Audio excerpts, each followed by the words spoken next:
At couples therapy. She said, I'm here to figure out if he's worth keeping or if I should find someone better. I said, good question, stood up and left. Later she texted, can we talk? I replied, and you're still figuring things out. I already did, and blocked her. Hey viewers, before we move on to the video, please make sure to subscribe to the channel and hit the like button if you want to see more stories like this. Thanks. The leather of the armchair was cool against my palms. I focused on that sensation, on the faint, clean scent of the therapy office, on the diplomas on the wall behind Dr. Evans's head, anywhere but on Mia, sitting a careful 3 feet away in the matching chair, scrolling through her phone. This had been my idea, my last desperate play. 5 years together, and for the last 6 months it felt like I'd been living with a polite stranger. Conversations had become logistical briefings. Affection, when it came, felt like a distant cousin of the real thing. A duty, not a desire. I'd suggested couples therapy not as an accusation, but as a bridge. A neutral space to find the use that had gotten lost. I'd been hopeful. Anxious, sure, but hopeful. Mia had agreed with a shrug. If you think it'll help, she'd said, her tone suggesting she was humoring me. Now in the room, her body language screamed a different story. She was a fortress, arms crossed, one ankle bouncing with impatient energy. She'd put her phone down only when Dr. Evans, a woman with kind eyes and a calm voice, had entered the room. Thank you both for coming, Dr. Evans began, settling into her chair. This is a space for openness without judgment. Jake, she said, turning to me. You suggested these sessions. Can you share what you're hoping we can achieve here? I took a steadying breath. I want to understand, I said, my voice firmer than I felt. I feel like we're coasting like roommates who share a bed. I miss the connection. I'm here to learn how to rebuild it, to hear what Mia needs that she's not getting, and to figure out how to be a better partner. It was vulnerable. It felt like laying my chest open on the table between us. I risked a glance at Mia. She was examining a fingernail. Dr. Evans nodded. Thank you for that honesty, Jake. Mia, she turned, what about you? What are your hopes for our time together? Mia let out a short sigh as if the question was a minor inconvenience. She uncrossed her arms and finally looked at the therapist, not at me. Look, I think I just need help figuring something out. Her voice was flat, analytical. It was the tone she used to compare insurance plans. Dr. Evans leaned forward slightly. Figuring something out? Yeah. Mia's gaze flicked to me for a split second, not with emotion, but with assessment, like she was evaluating a piece of furniture. I'm here to figure out if he's worth keeping or if I should just cut my losses and find someone better. The air was vacuumed from the room. The words didn't slice. They crystallized. They hung in the space between us. Perfect, grotesque diamonds of absolute truth. Worth keeping. Cut my losses. Someone better. A memory unbidden and cruel in its timing flashed behind my eyes. It was 2 years ago. Mia had a major presentation due at dawn. Her laptop had crashed at 11 p.m. The file corrupt. She was in tears, paralyzed by stress. I'd made her tea, sat her on the couch with a blanket, and taken the hard drive. I worked until 4 a.m., recovering scraps of data, rebuilding slides from her notes, formatting it all. I presented it to her, finished just as the sky was lightening. She'd hugged me, mumbled, "You're my hero," and fallen into a deep, peaceful sleep. I'd gone to my day job on 2 hours of rest. Bone-tired but buoyant. I had fixed it. That's what I did. I was the fixer, the reliable one. Now in this sterile room I understood. She hadn't seen a partner that night.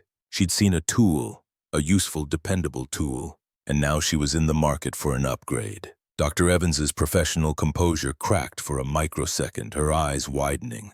I see, she said, her voice careful. That's a very final way of framing the purpose of therapy, Mia. Mia shrugged, the motion effortless. It's just being realistic, time's ticking. I need to know if this. She made a loose, circular gesture between her chair and mine. A gesture that encompassed our home, our history, my love. Is the best I can do. The best I can do. The finality of it was breathtaking.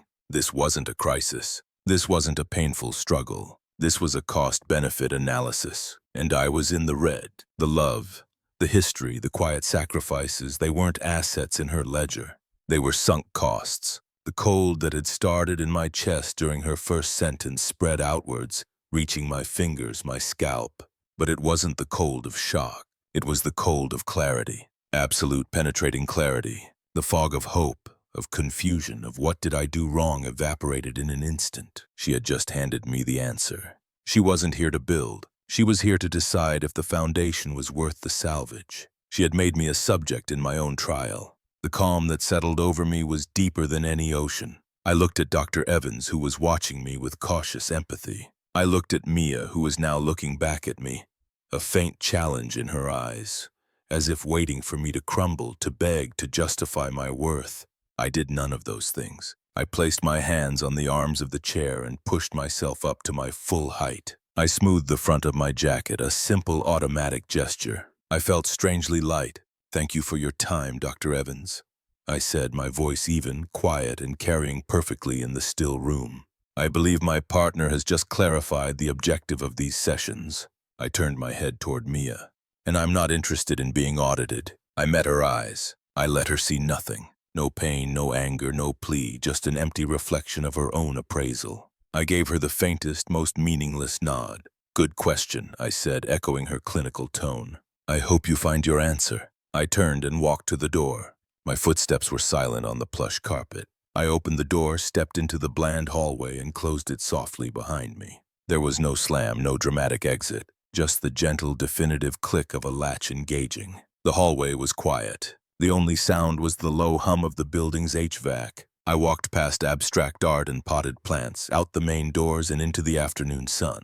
In my car, I sat for a full minute, hands on the wheel. The silence was total. The numbness began to recede, not into hurt, but into a staggering, unburdened realization.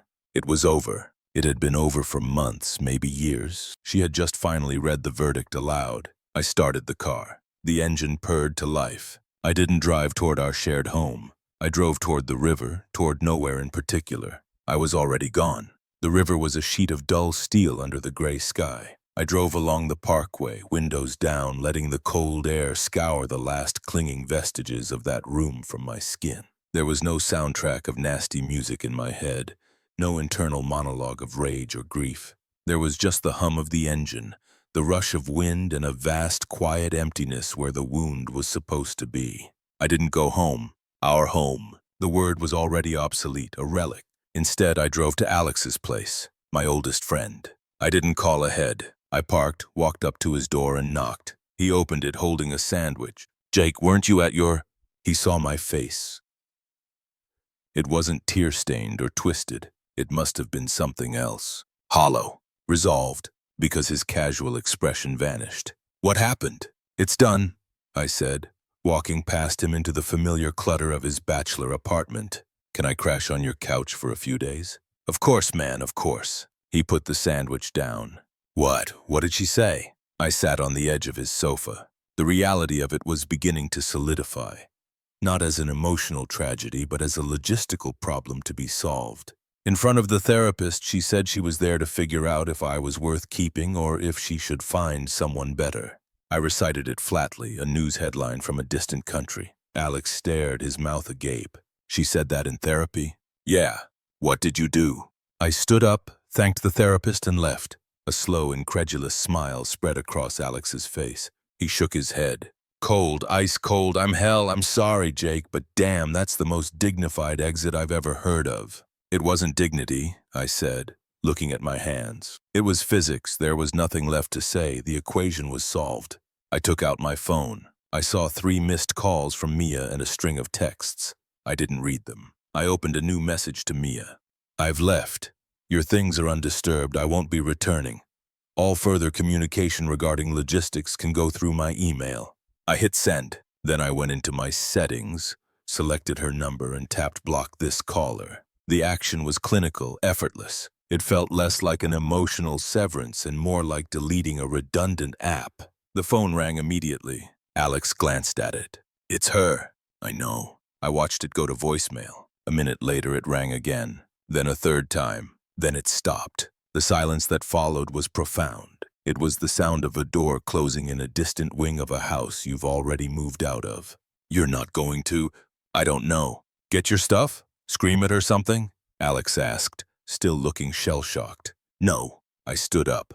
"But I need to go there now while she's still at the therapist's office, Or maybe driving around looking for me. I need a bag and my documents. The drive back to the house felt like visiting a museum. The museum of my former life. Every landmark. The corner store where we'd buy overpriced ice cream.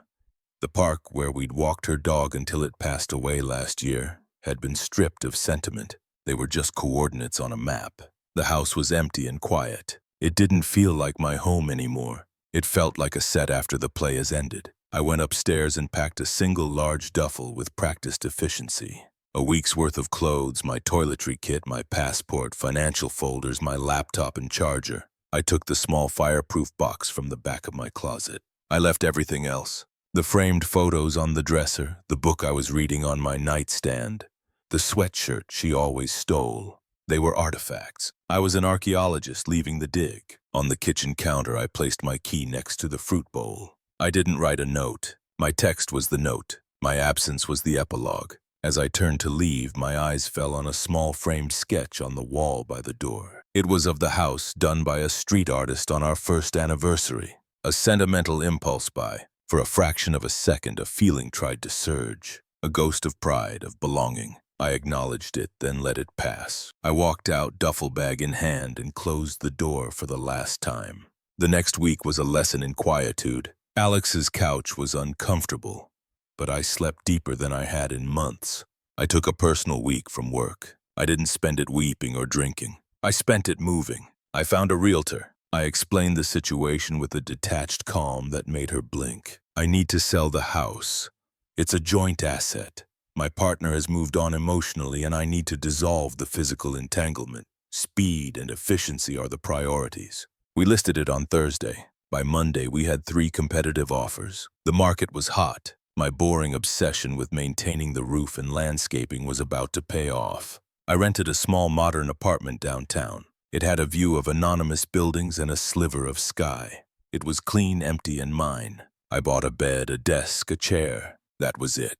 The emptiness was luxurious. I went back to the gym not to punch away anger, but to reclaim a rhythm my body had forgotten. The burn in my muscles, the metric of progress on a treadmill screen was honest. It was a problem with the solution. Lift, run, repeat, improve. I reconnected with friends one by one. I didn't hold court or trash Mia. When asked, I said the same thing. It's over. She decided it wasn't working, I agree. My calm unnerved some of them. They were braced for a storm, and I offered them a placid lake. They filled the silence with their own assumptions, which suited me fine.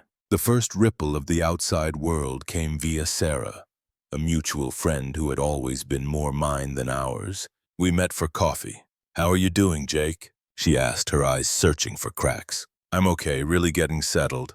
Is she's telling people you had a nervous breakdown, that you walked out of therapy and just vanished, that you're giving her the silent treatment.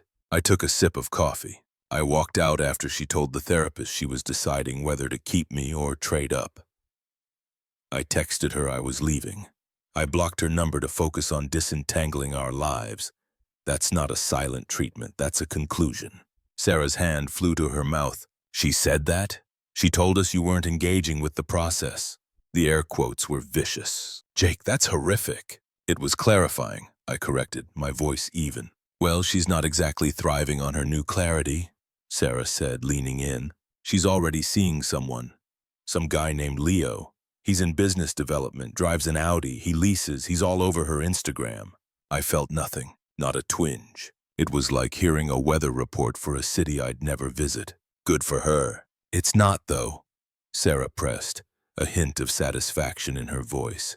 "I ran into them at the Oak last weekend. He talked at her the whole time, name-dropped. He ordered for her without asking." She just sat there smiling, this tight little smile. She looked like she was playing a part and forgetting her lines. I nodded. "I hope she finds what she's looking for." Sarah sat back, studying me. "You're really done, aren't you?" I met her gaze. "Yes." The second ripple came 2 weeks later via text from another friend, Ben. Ben heard from Lisa that Mia's new dude is a lot. Apparently yelled at a waiter last night because the wine was cooked. It wasn't. Mia was mortified. Whole thing was messy. I typed back, "Thanks for the update." And I meant it. It was data. It confirmed the trajectory. The house sale closed. The money hit the account. My lawyer, a stoic woman who appreciated my lack of hysterics, handled the split with brisk efficiency. The final tether was cut. I set up my new sparse apartment. I hung no pictures. The silence was my companion. And it wasn't lonely. It was peaceful. I worked longer hours, not out of avoidance, but because I found a new focus. Projects I'd put off for years, a professional certification, a coding language I wanted to learn, suddenly had space and mental bandwidth. I was moving through the world lighter. The weight I'd been carrying wasn't the weight of the relationship. It was the weight of her appraisal, her dissatisfaction, the constant low-grade audit of my worth. With that gone, I could simply be. One evening, sitting in my quiet apartment, watching the city lights blink on, my phone buzzed with an unknown number. A voicemail icon appeared. I knew who it was. I played it on speaker while I chopped vegetables for dinner. Mia's voice filled the room, strained and watery, so unlike her clinical tone from the therapy office. "Jake, it's me. Please, I need you to call me back. It's important. Leo, he's not. It's not what I thought. I'm in a bad spot. Please, just call me back." The knife in my hand continued its steady, rhythmic thump, thump, thump against the cutting board. I finished the carrot, swept it into a bowl, and reached for my phone. I didn't delete the voicemail. I saved it. Then I deleted the call log from the unknown number. I sat down to eat my dinner in the quiet. The food tasted good. The silence felt like mine. The middle wasn't a place of waiting. It was a place of building.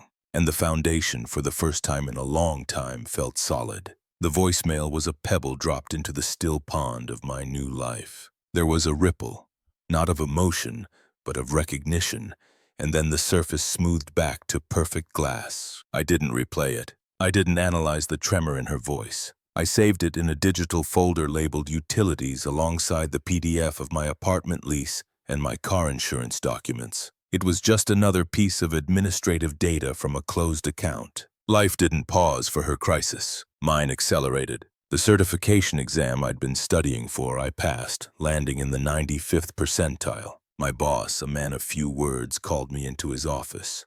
"Notice the focus, Jake. The Edwards account was flawless. We're creating a new senior strategist role. It's yours if you want it." The promotion came with a significant raise and a sleek new title that would look good on a business card I'd never bother to order. I accepted with a handshake. My success felt quiet, personal, and entirely divorced from anyone's approval. Meanwhile, the reports from the front lines of Mia's upgrade trickled in, no longer as ripples, but as persistent low-grade signals of a system failure. Sarah met me for a drink, her expression a mix of pity and grim satisfaction. "You were a prophet, Jake. Leo is a nightmare." I sipped my sparkling water. "Oh, he's not in business development. He's a glorified salesman for a supplement company that's basically a pyramid scheme. He tried to recruit my cousin. The Audi got repoed last week. Turns out he was 3 months behind on the lease." I nodded. This was unsurprising. Flash without substance was a house of cards in a stiff breeze. "And he's mean," Sarah continued, lowering her voice. "Not physically, but verbally. Nitpicks everything about her clothes, her friends, the way she talks. Lisa said Mia withdrew $5,000 from her savings to invest in his business venture last month. The money's gone. Poof. That's unfortunate, I said, the word bland and neutral. Sarah shook her head. Unfortunate. Jake. She's drowning. She looks 10 years older. All her friends are either fed up with her for ditching you and then complaining, or they're scared of Leo. She's totally isolated. It was a perfect self-inflicted karma. She had sought someone better, defined by flash and audacity, and found a hollow man who mirrored her own worst instincts, judgmental, transactional, and fundamentally unstable. She had traded a harbor for a leaky dinghy painted to look like a yacht, and was now shocked to find herself taking on water. The second contact attempt came a few days later, again from an unknown number. A text, this time longer, more narrative. Unknown number. Jake, I know you're getting these. Please, I made a mistake, a huge one. Leo is not the man I thought he was. He's controlling and the money is all gone. What we had was real. I see that now so clearly. I'm so sorry for what I said in therapy. I was scared of settling, but I was such an idiot. You were my home. Just call me back, please. We can fix this. I read it once. The language was telling. What we had was real. Past tense. You were my home. Also past tense. But the plea was for a present rescue. She wasn't nostalgic for me. She was desperate for the safety I represented. The life raft. The fixer. The apology was not for the cruelty, but for miscalculating my utility. I highlighted the entire message and tapped delete. No response. The power in silence is that it offers no ledge for the other person to grip. It is a sheer frictionless wall. Her social media, which I never sought out but was shown by a bewildered mutual friend, told its own story. The glossy filtered photos with Leo had stopped. Now it was a barrage of cryptic, angsty quotes about betrayal, self-discovery, and learning the hard way who's really there for you. The comments were sparse. The facade had cracked and the audience had moved on. The third attempt shifted in tone. Desperation, when met with silence, often curdles into entitlement. It came late on a Tuesday night. A voicemail. Her voice was no longer watery. It was sharp, brittle with fury. Fine, be a child, ignore me, but we need to talk for closure. You don't just get to walk away from 5 years without a proper conversation. That's cowardly. I deserve closure, Jake. Call me. Stop hiding. I played it for Alex, who had become my unofficial archivist of the collapse. He snorted into his beer. Closure? She told a therapist she was doing a cost-benefit analysis on your humanity. What's more closed than that? Exactly, I said. Closure wasn't a conversation she needed from me. It was a realization she needed to have about herself. My walking away was the closure. Her demand for a proper conversation was just a last-ditch attempt to re-enter the arena, to force an interaction where she could perhaps manipulate guilt or reassert some form of control, to prove she still mattered enough to provoke a reaction. I didn't save this voicemail. I erased it. Her anger was irrelevant noise. The final piece of the karma puzzle clicked into place via a local business news alert I followed. Local supplement company Vitality Max, raided by state authorities, pyramid scheme allegations. I clicked the article. There, in a grainy screenshot from the company's own website, was a familiar smarmy face. Leo, posing with a thumbs up next to a tower of protein powder tubs. The article detailed the fraudulent recruitment structure, the false health claims, and the impending lawsuits against its top ambassadors. A text from Ben arrived minutes later. Did you see the news? That's Leo's business, total scam. He's going to get sued into oblivion. I typed back. I saw, thanks. I imagined the scene at whatever apartment they shared. The panic, the recriminations, the final devastating confirmation that her better was not only abusive, but a literal fraud. Her judgment, her entire new identity built on this choice, was now publicly, legally, and financially annihilated. It was the ultimate mirror. She had sought to trade up, and in doing so had revealed her own profound lack of discernment. The world now saw it too. My own life, in stark contrast, felt like a smooth upward trajectory. My new apartment was no longer sparse. It was curated, filled with things I genuinely loved. A high-quality sound system for the jazz I'd rediscovered. Shelves of books I was actually reading. A comfortable chair for the quiet evenings I cherished. I was in the best shape of my life. My work was fulfilling and recognized. The peace was no longer an absence of noise, but a positive presence. The stage was set. She was in free fall, stripped of her new man, her savings, her pride, and her narrative. I was anchored, prosperous, and at peace. She knew where to find me. I went to the same coffee shop every Saturday morning to read. It was a habit, a small pleasure. I didn't do it to be seen. I did it because I liked their coffee and the light from the big front window. The following Saturday, as I was underlining a passage in a book on maritime history, I felt the weight of a stare. It was a familiar, haunting pressure I hadn't felt in months. I looked up slowly. She was standing just inside the door, clutching a thin jacket around herself despite the mild weather. Mia, but not the Mia from the therapy office, all cold calculation.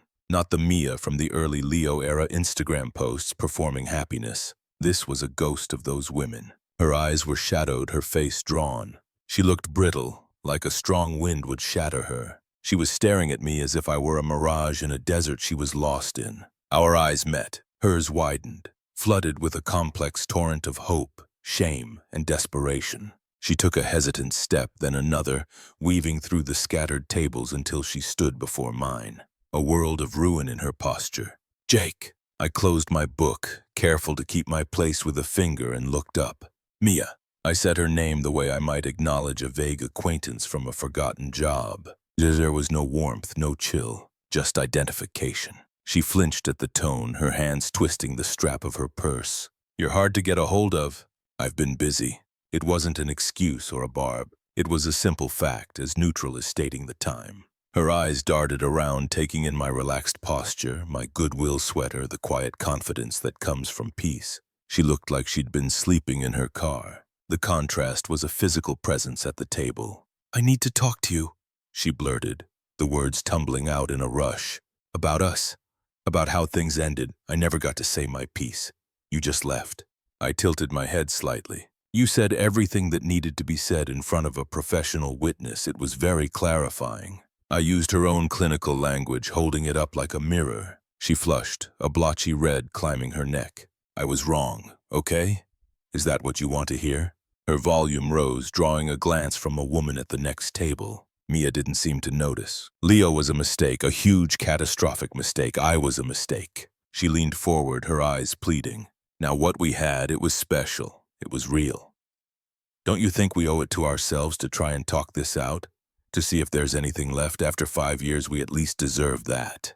She was performing. The script was different, desperation instead of disdain. But the stage was the same. She was still trying to direct the scene, to force a dialogue where she could negotiate her way back to safety. I placed my book down on the table. I gathered my phone, my wallet, my keys. The actions were slow, deliberate, final. I stood up, and for the first time I looked at her from a position of not just emotional, but physical height.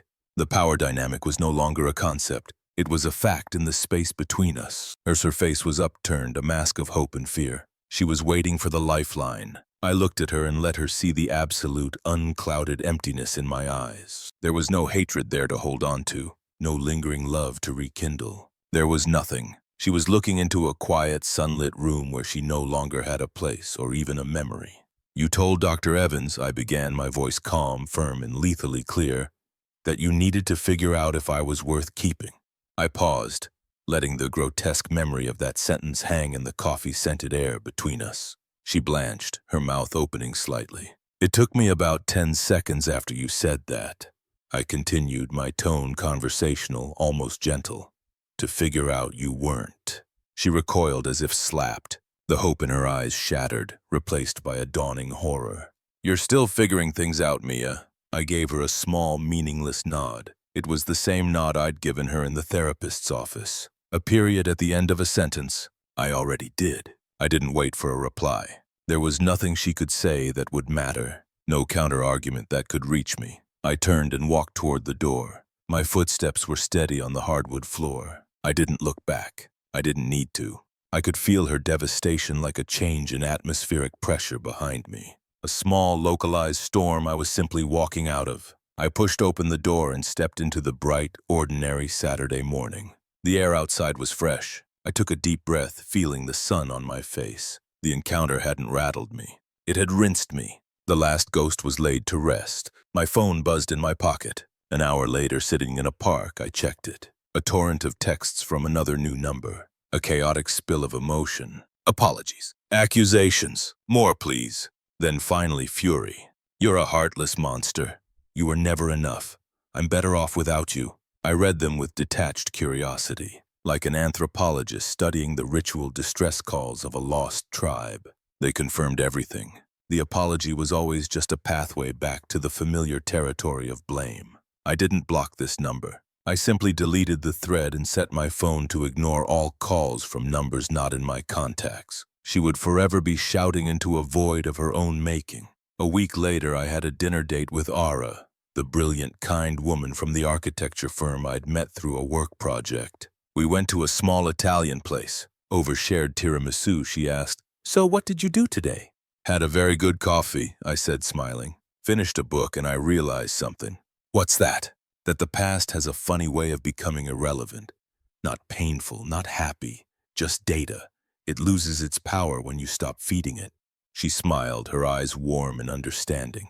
"That sounds like peace." "It is," I said, and I meant it. Later, as I walked her to her door, my phone buzzed once more in my pocket. A final solitary text from the void. "I just need to know you're okay." It was the ultimate transparent gambit, a hook baited with faux concern. I didn't even pull my phone out to look. The vibration was a distant, insignificant tremor, like a pebble falling on the other side of a vast, calm lake. I kissed her goodnight, a soft, promising kiss that spoke of a present and a future. As I walked back to my car, the night air cool and clean, I thought of Mia, not with anger or pity, but with the same indifference I'd feel for a character in a book I'd closed long ago. The plot was resolved. The lesson was learned. The story was over. My story, however, was just beginning, and she was not in it. Thanks for watching. Make sure to subscribe to the channel and hit the like button. What do you think about this story? Share it in the comments.